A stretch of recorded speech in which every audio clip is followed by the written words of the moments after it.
Hi, I'm Jamie Poisson.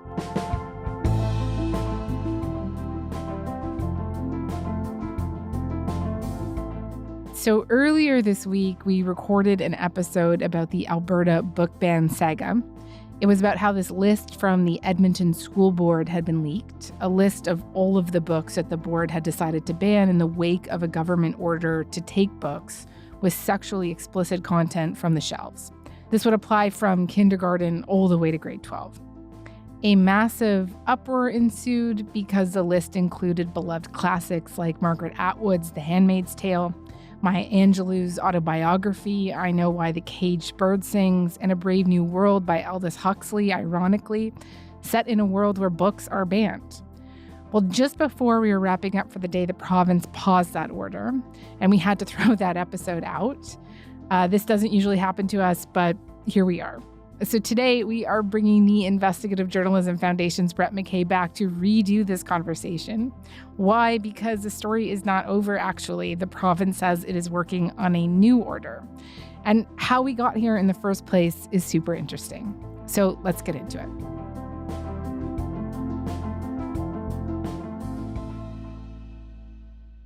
Brett, hey, it is good to have you back for a second try at this. Thank you very much for your generosity.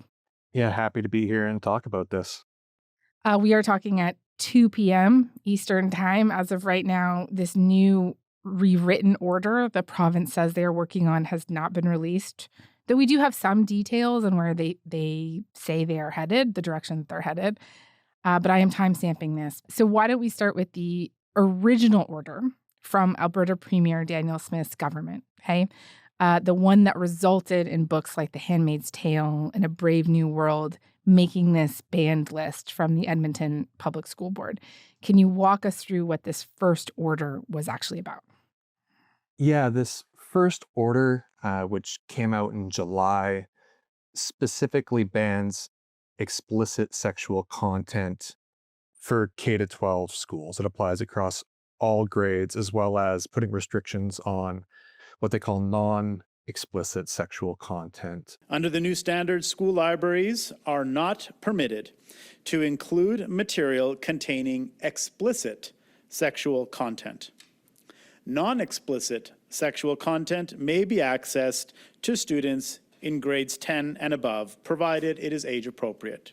And so in this order, it includes written passages, illustrations, photographs, digital images, video, audio, anything for all grades. And it describes explicit sexual content as a detailed or clear depiction of a sexual act, includes masturbation as well as sex.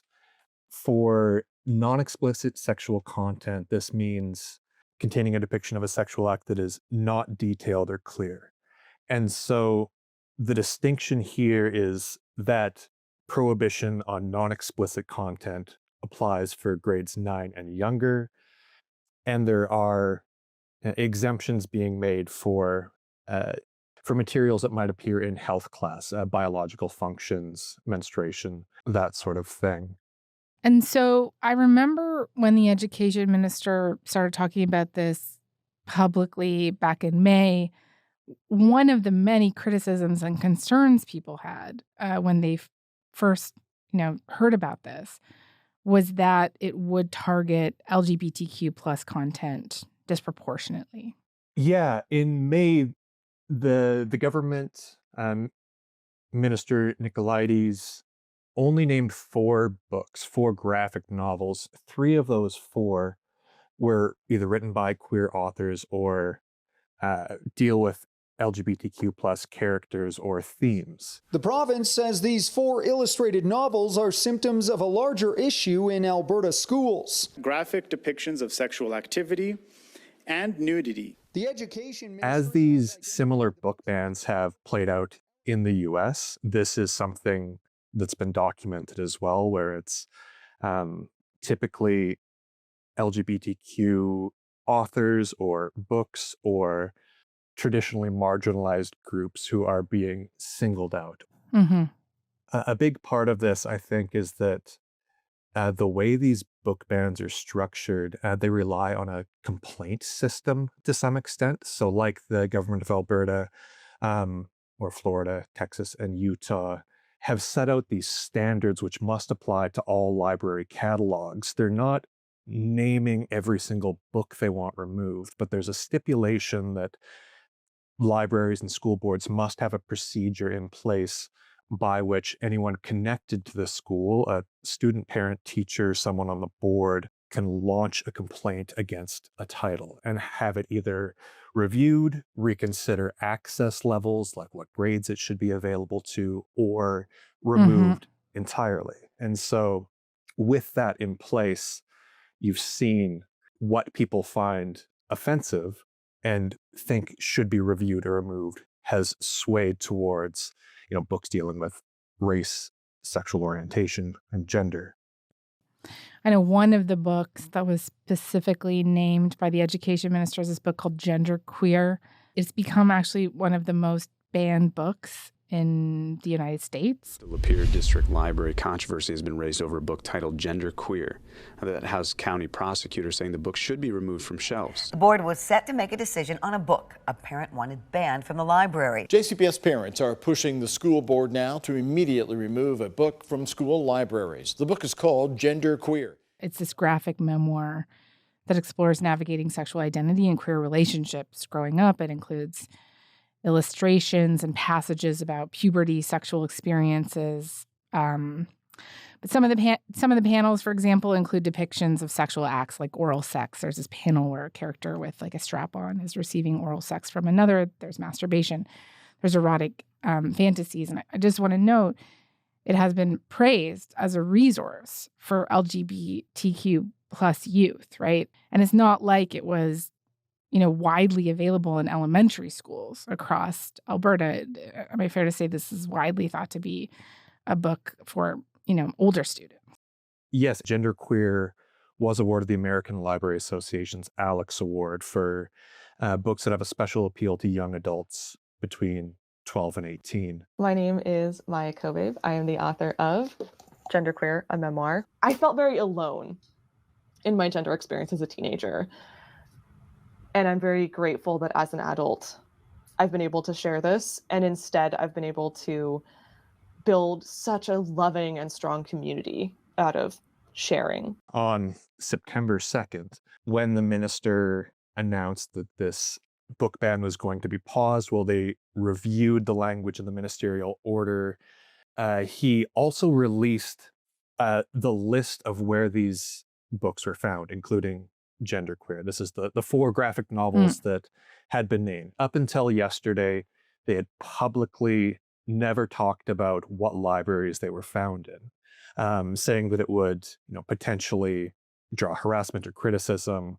But with the controversy, the minister finally released it, showing that none of these books were found in a school that didn't have middle school or high school grades in them.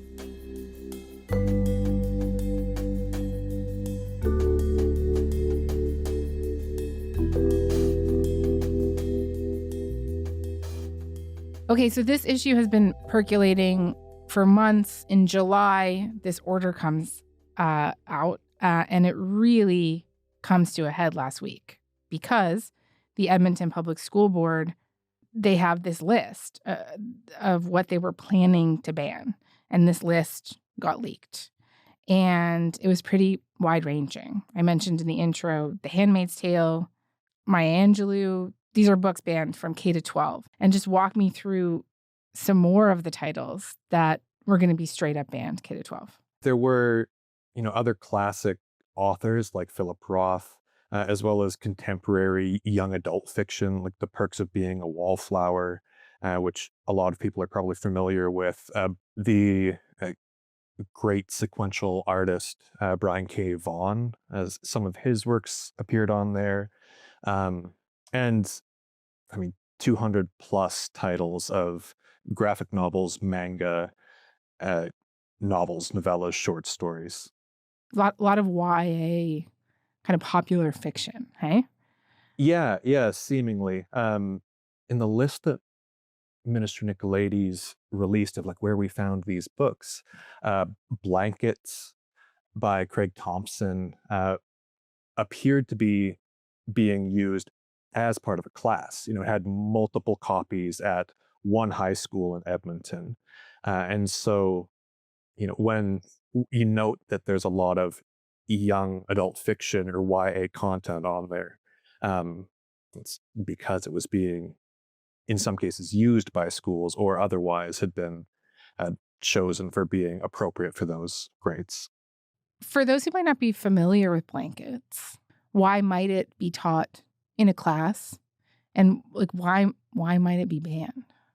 It's a coming-of-age story where the character, dealing with a lot of autobiographical details, is struggling with his devout Christian faith, having his first sexual experiences and so on, and ends up really questioning his beliefs. And so in my mind, as this book was given to me, at the conversations I remember having about it, that was the main takeaway.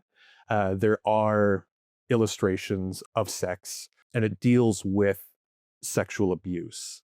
And those two things are why it's been banned. This was also a book named in Utah specifically, when they were implementing their new standards for explicit content or pornographic content. There was a second component to this list that dealt with the non-explicit sexual content, right? That would be banned only for K to grade 9s.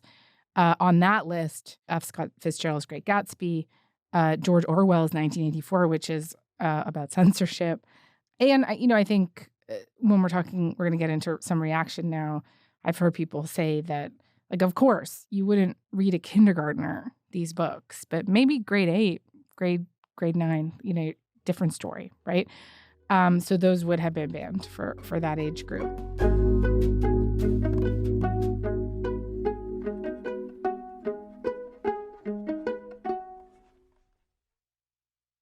Unsurprisingly, a lot of reaction to that list.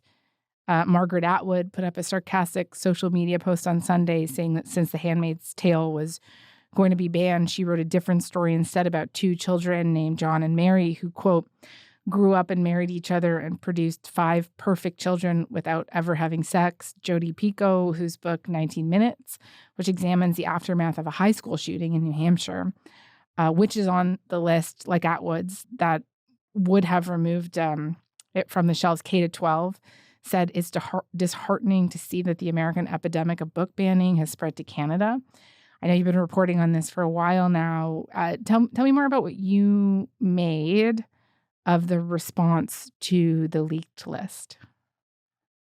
I mean, I think the response to the leaked list was probably what whoever leaked it was hoping would happen, which is to draw a ton of attention to what is happening in Edmonton public schools and different school boards across the province. High school, I think that they've overreached on this policy. They've obviously put books on there that there was never any intention of having them target those books. But I think we need to exercise a little judgment here. I think we made it. EPSB's list was the first clear examples of, if we apply this, here is what it would look like. Here is what risks being removed. And so I think that gave a concrete example with way more titles that people are familiar with. Totally. I just think probably a lot of people are thinking right now that these are books that they read in high school. Leaking the list garnered a lot of attention, but it moved the province, right? Like Danielle Smith, she came out after the list was leaked and she essentially accused the school board of taking it too far. Edmonton Public is clearly doing a little vicious compliance over what the direction is. And so if they need us to hold their hand through the process to identify what kind of materials are appropriate for senior high school students, what kind of materials are appropriate for junior high school students, and what kind of materials are appropriate for elementary school students, we will more than happily work with them to work through their list one by one so we can... Just a note here, Ayn Rand's Atlas Shrugged also got banned. This is one of Smith's favorite books. This is a book that makes a case for laissez-faire capitalism. It's really beloved in conservative circles. And the province then announced that it was pausing the order. Well, it'll be paused for a couple of hours while the ministerial order is rewritten. And just tell me more about what they say they're going to do now. So my understanding is they are going to go back and rewrite the order in a way to prevent what they call the classics from being taken off the shelves. And it sounds as though the focus will be on image-based books. So again, back to graphic novels and manga. The direction will be to take books with pornographic images out of the libraries and to leave the classics alone. I think that they're... It came across as though it would be focusing specifically on those formats, which maybe doesn't come as a surprise to me because those first 4 examples they gave were all graphic novels. If you look at how they behind the scenes researched what books were objectionable, they drew primarily on lists of graphic novels that had been banned. They created their own internal documents that were culled from other sources online, which they then used to search for titles in Edmonton and Calgary public schools. And one of the primary sources for this was a list of banned books that had been created by the Austin Library. And so it does seem to me as though that had been their target from the beginning.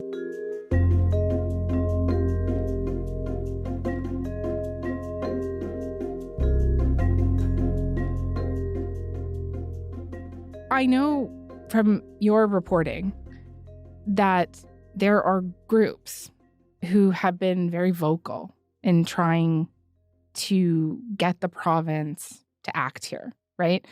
And do you think that this pause and the direction that they're going vis-a-vis the rewritten order will satisfy these groups? Who are these groups and what do you think they'll do now? I think whatever final form this order takes, the groups that were asking for this will be happy with it in the sense that they have managed to get this implemented at some level. And so, in May, when this was announced for the first time, Minister Nicolaides said that he had been approached by parents who had concerns about some books they had found in their kids' school library. We learned shortly after that there were 2 far more organized groups who have been pushing for these types of restrictions, who brought materials to the minister. Parents for Choice in Education and Action for Canada.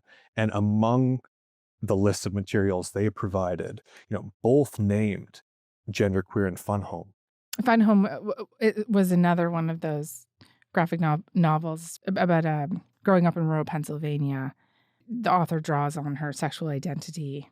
There are pretty frank examinations of sexual development in it. Yeah, and was one of the 4 presented as examples of things that should be restricted and should be removed. The group claims to have supplied the province with a list of books that were negatively influencing students just by being available. When we give it to children from the school, we give the stamp of authority to it. The school said this was good for me to read.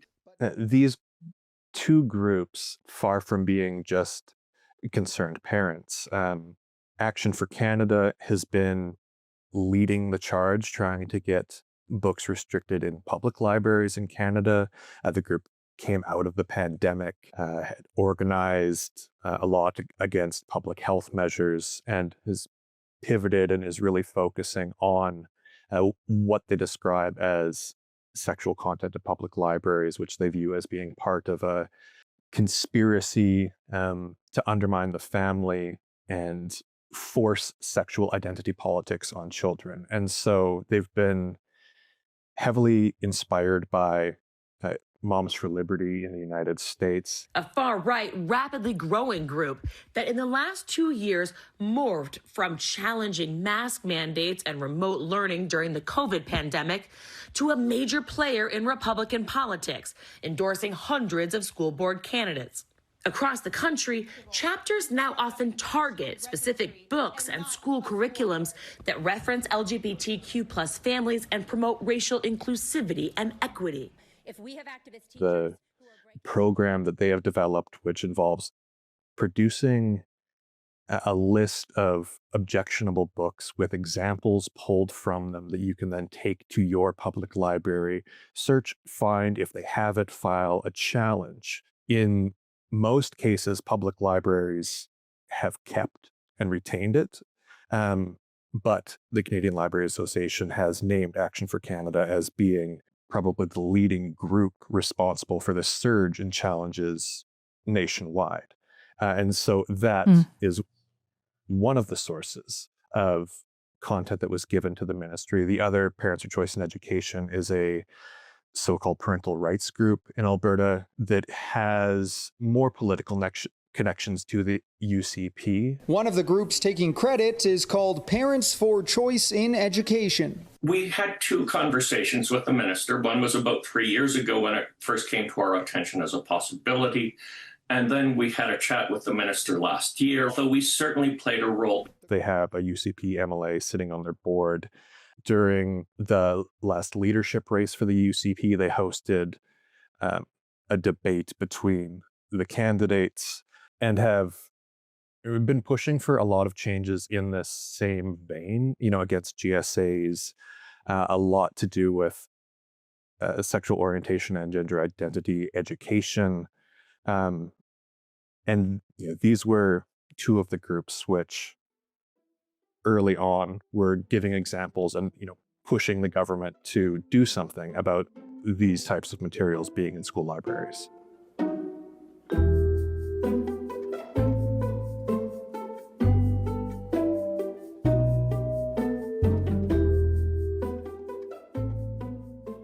Brett, before we wrap up today, a final question for you. We've talked about what has been playing out in Alberta today in the context of campaigns to ban books, not just at schools, but libraries, and also not just here in Canada, but across the United States, where really they have been incredibly popular, Florida, Iowa.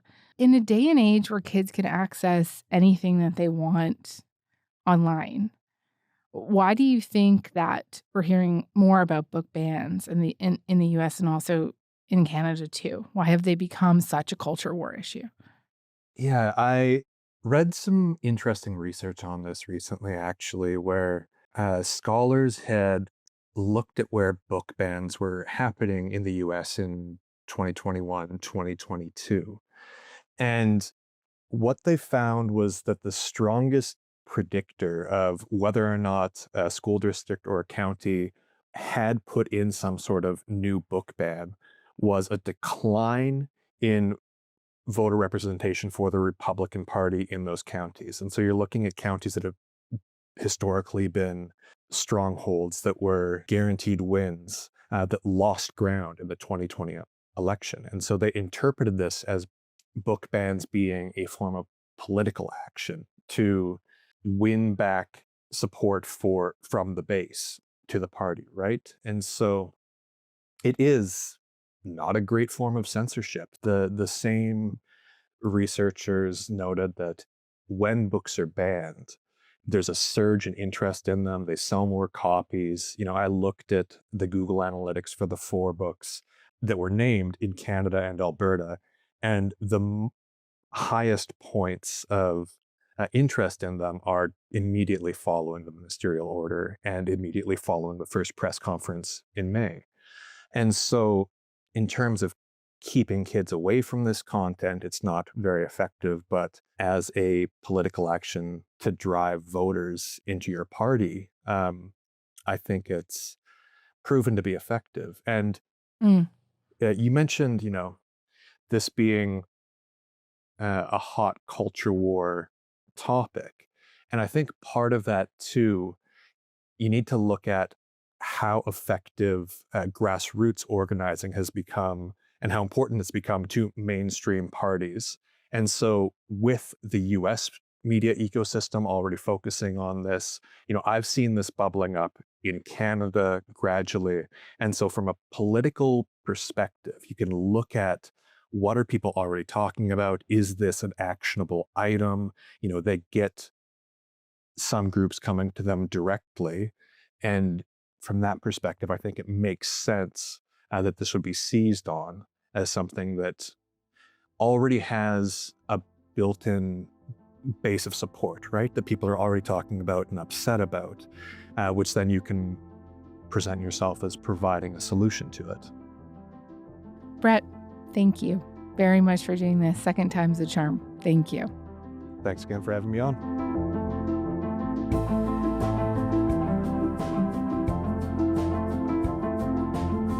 All right, that is all for today. I'm Jamie Poisson. Thank you so much for listening. Talk to you tomorrow.